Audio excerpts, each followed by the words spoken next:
क्या आप पत्रकार हैं? तो इस वीडियो को शुरू से आखिर तक जरूर देखिए। सम्मानित पत्रकार साथियों, एम इकबाल का सादर अभिवादन स्वीकार कीजिए। न्यूज़ करंट इंडिया चैनल में आपका स्वागत है। सम्मानित बहनों भाइयों, मैं एम इकबाल पत्रकार आज आपसे रूबरू हूँ। मुझे न्यूज़ करंट इंडिया चैनल के संपादन की जिम्मेदारी सौंपी गई है। इसलिए मैं सबसे पहले आपसे परम श्रद्धेय गोपाल सिंह नेपाली जी की चंद लाइनों के माध्यम से बात शुरू करना चाहता हूं कि मेरा धन है स्वाधीन कलम, मेरा धन है स्वाधीन कलम, तुझसा लहरों में बह लेता तो मैं भी सत्ता कह लेता, ईमान बेचता चलता तो मैं भी महलों में रह लेता, हर दिल पर झुकती चली मगर आंसू वाली गमगीन कलम, मेरा धन है स्वाधीन कलम, मेरा धन है स्वाधीन कलम, जिसने तलवार शिवा को दी, रोशनी उधार दिवा को दी, पतवार थमा दी लहरों को, खंजर की धार हवा को दी, अग जग के उसी विधाता ने कर दी मेरे अधीन कलम, मेरा धन है स्वाधीन कलम, मेरा धन है स्वाधीन कलम, मेरा धन है स्वाधीन कलम। और अकबर इलाहाबादी ने जो कहा था वो भी आपको बताना जरूरी है कि खींचो न कमानों को न तलवार निकालो, खींचो न कमानों को न तलवार निकालो, जब तो मुकाबिल हो तो अखबार निकालो। आपसे इस चैनल के माध्यम से आपके बारे में आपकी बात करना है। क्या आप पत्रकार हैं? क्या आप कलम के सिपाही हैं? आपके दिल में सभी का दर्द है, सभी के कल्याण की भावना है। आप भय, भूख, गरीबी, बेरोजगारी, अशिक्षा, कुपोषण, अन्याय, अत्याचार, पाप, अपराध, व्यभिचार के विरुद्ध आवाज उठाते हैं, लिखते हैं, पढ़ते हैं, बोलते हैं, संघर्ष करते हैं, सोचते हैं और लोगों को सोचने पर विवश कर देते हैं। आप हर समय परिवर्तन, कल्याण और विकास के लिए संघर्ष करते रहते हैं। आपकी लेखनी, आपके विचार, आपके सहयोग, आपके मार्गदर्शन, आपके संघर्ष ने कई क्रांतियां पैदा कर दी हैं।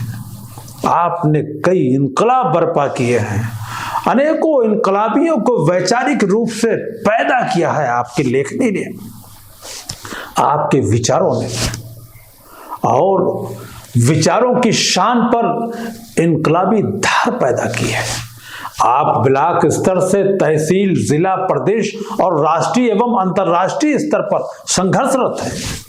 हर जगह आप दिशा और दशा बदलने के लिए रात दिन संघर्ष कर रहे हैं। आपने संवैधानिक व्यवस्था और कानून के राज को अपने आधारभूत व्यवस्था परिवर्तन के लिए चुना है। 24 घंटे संघर्ष, न्याय, परिवर्तन एवं कल्याण व विकास का सफर आप जारी रखते हैं, क्योंकि आप पत्रकार हैं। दिन हो या रात हो, सुबह हो या शाम हो, गर्मी हो या बरसात हो, जाड़ा हो या बर्फबारी हो, शांति हो या युद्ध हो, हर जगह आप ही तो संघर्षरत हैं। आप चिंतक हैं, विचारक हैं, बुद्धिजीवी हैं, आलोचक हैं, समालोचक हैं और विश्लेषक हैं। विचारों के माध्यम से समाज का निर्माण करते हैं।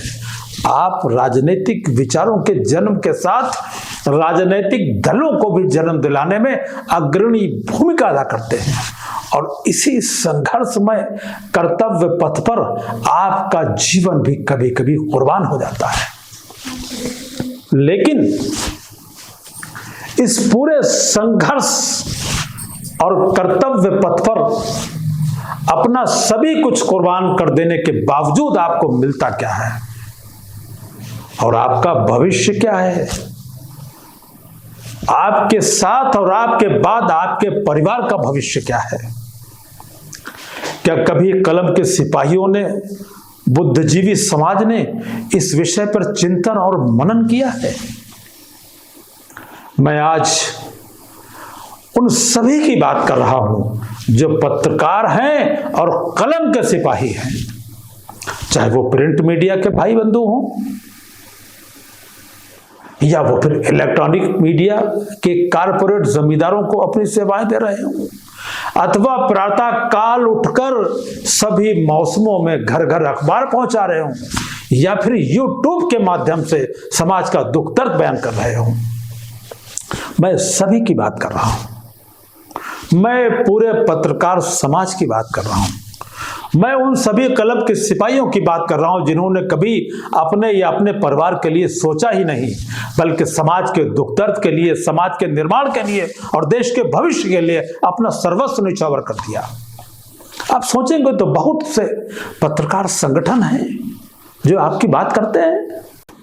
तो फिर प्रश्न यह है कि आपके जीवन में आर्थिक सामाजिक परिवर्तन क्यों नहीं हुआ? आपका और आपके परिवार का भविष्य उज्जवल और सुरक्षित क्यों नहीं हुआ? ये एक सवाल है जो जायज है और चिंतन का विषय भी है। एक अलग बात यह है कि जो लाभ संगठन चलाने वालों को स्वयं के लिए हुआ, वो लाभ सभी पत्रकार भाई बहनों को नहीं हुआ। क्यों नहीं हुआ? यह लोकतंत्र के चौथे स्तंभ के लिए अत्यंत सोचनीय और विचारणीय प्रश्न है, क्योंकि अधिकांशतः अनिश्चित आय, असुरक्षित भविष्य और निरंतर संघर्षमय जीवन के साथ इस समाज के अस्तित्व पर ही आने वाले समय में प्रश्न चिन्ह लग जाएगा। यहां पर मैं एक बात साफ कर दूं, मेरा यह आशय कदापि नहीं है कि पत्रकारों की समस्याओं के लिए अभी तक आवाज नहीं उठी, संघर्ष नहीं हुआ। आवाज भी उठी, उसके सकारात्मक परिणाम भी देखने को मिले। इस वीडियो के माध्यम से मैं उन सभी पत्रकार साथियों को, उनके सहयोगियों को और समाज के उन लोगों को जिन्होंने इस संघर्ष में साथ दिया, उनके संघर्ष को, उनके जज्बे को, उनकी नीयत को सलाम करता हूं। उनका संघर्ष और जज्बा भी हमारी शक्ति, हमारा आधार है, हमारा मार्गदर्शक है। पूरे देश में जहां भी ऐसे साथी हैं, उनका मार्गदर्शन लेना और उनका मान सम्मान करना नितांत आवश्यक है। साथियों, समय परिवर्तनशील है। समय का चक्र सदैव आगे की ओर चलता ही रहता है। जो समय के साथ नहीं चलता, या तो वो खत्म हो जाता है, या फिर पिछड़ जाता है, अथवा वो ऐसी अवस्था में पहुंच जाता है जहां वह लगभग अस्तित्वहीन हो जाता है। यहां मेरा आशय किसी पार्टी विशेष या राजनेता से नहीं, वरन ऐसी व्यवस्था से है जो निरंतर आपके हितों के विरुद्ध हो। लोकतंत्र में नेता और पार्टियां तो सत्तानशीन होती हैं और अपनी नीतियों और कार्यक्रमों की असफलता के कारण ही समय के साथ संसद से सड़क पर आ जाती हैं। हमारा लक्ष्य और हमारा आशय केवल उस व्यवस्था से है जिसे अभी तक के सभी शासकों ने निर्माण किया है, स्थापित किया है। मैं कहना चाहता हूं, इन ताजा उजालों की हो तकसीम बराबर। मैं कहना चाहता हूं, इन ताजा उजालों की हो तकसीम बराबर। इस दिन के लिए मैं भी अंधेरों में रहा हूं। इस दिन के लिए मैं भी अंधेरों में रहा हूं। साथियों, आपने पढ़ा ही होगा कि God help those who help themselves. God help those who help themselves. इसका सीधा सा अर्थ है कि भगवान उन्हीं की मदद करता है जो स्वयं अपनी मदद अपने आप करते हैं।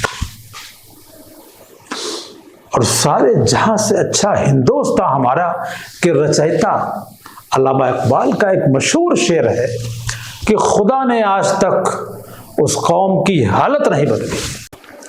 खुदा ने आज तक उस कौम की हालत नहीं बदली, न हो जिसको ख्याल खुद अपनी हालत के बदलने का। मेरा आशय केवल इतना है कि आपकी स्थिति तब तक परिवर्तित नहीं होगी जब तक आप उस पर स्वयं विचार करके, लक्ष्य का निर्धारण करके, मार्ग का चयन करके अपने हितों और भविष्य के लिए चिंतन और संघर्ष नहीं करेंगे। कोई परिवर्तन नहीं होगा। इतिहास साक्षी है कि हम खून की किस्तें तो कई दे चुके, लेकिन हम खून की किस्तें तो कई दे चुके, लेकिन ऐ खाके वतन कर्ज अदा क्यों नहीं होता? ऐ खाके वतन कर्ज अदा क्यों नहीं होता? यहां मैं किसी का व्यक्तिगत सपोर्ट या विरोध नहीं कर रहा हूं। यहां केवल विषय पत्रकार और पत्रकारिता के साथ ही पत्रकारों का आर्थिक सामाजिक भविष्य है, इस पर चर्चा कर रहा हूं।